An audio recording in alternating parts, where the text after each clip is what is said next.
في ايه؟ في ايه يا لولو؟ في حد بيصحي حد كده؟ ورايا تنظيف المدارس بعد اسبوع. ايه يا لولو؟ هي حابك تغيري ملايات دلوقتي؟ لا ملايات ايه بقى؟ ده انا هشيل المراتب اشمسهم وانقل الاوضه. قوم بقى ما تعطلنيش يلا. سايبها لك وماشي. نفسي اعرف ايه اللي جاب المدارس للترويج.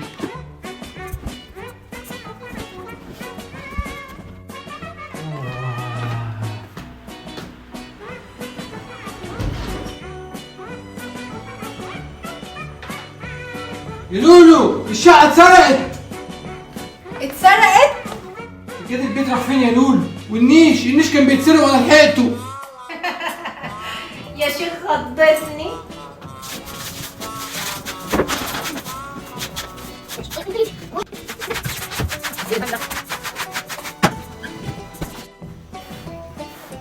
يا محمد تعالى نزل لي السجاده الكبيره اصلها تقيله قوي. يا نهار ابيض، ايه اللي انتوا عاملينه ده؟ نغسل السجاد زي ما انت شايف. ما هو باين ان انت بتغسلي السجاد، بس نفسي افهم بتغسلي ليه؟ انت لسه غسلاه من شهرين للعيد، ما هو حلو ونضيف اهو. والله بقى نضيف مش نضيف، انا اتعودت على كده. قبل المدارس لازم نغسل السجاد كله. ليه دي مناسبة يعني؟ ايه الفضل اللي انتوا فيه ده؟ ايوه ده موسم الترويج. ادخل كده على الفيسبوك هتلاقي كل الستات بتغسل وبتنظف. دي ستات فاضية، واحنا مالنا؟ ما البيت كان نضيف ومية مية. هو السجاد اشتكى؟ ده السجاد لو بيتكلم هيصوت من كتر التنظيف بتاع كل شهر. يا سيدي احنا اتعودنا على كده، على دخلة المدارس لازم ننظف. نزل لي بقى السجادة وما تضيعش وقت. ده مع نفسك انت بقى يا حبيبي، انا اخش اغير هدومي عشان انزل الشغل. وانا عمري ما اعرف اعتمد عليك في حاجة.